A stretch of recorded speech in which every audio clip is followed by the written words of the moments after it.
Things happen when you meet people. Networking is an excellent way to meet people and make things happen. Here's 5 key points to remember about business networking. Number 1, network with people you sell to.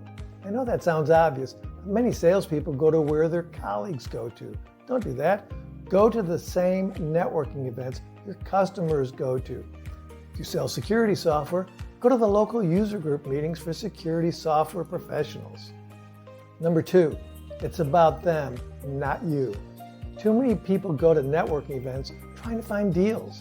You should go to these events and try to find out as much as you can about the people you meet.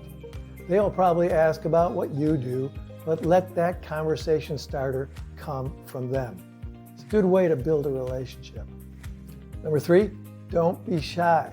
It can be difficult to walk up to a stranger, introduce yourself, and start up a conversation.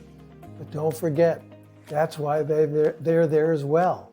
It's as easy as, "Hi, I'm Louis Bernstein. What do you do?" If you don't start these conversations, you've wasted your time and money attending. Number 4, always get a business card or digital contact information.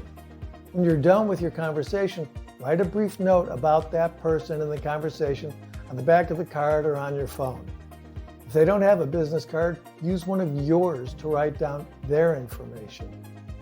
And number 5, talk to as many people as you can. You need to work the room like a politician. Don't be rude, loud, or butt in on others' conversations, but try to have as many conversations as possible. Let me repeat, things happen when you meet people. And I'll add, and you have to do the right things. I hope this helps you grow your sales, your business, and your network.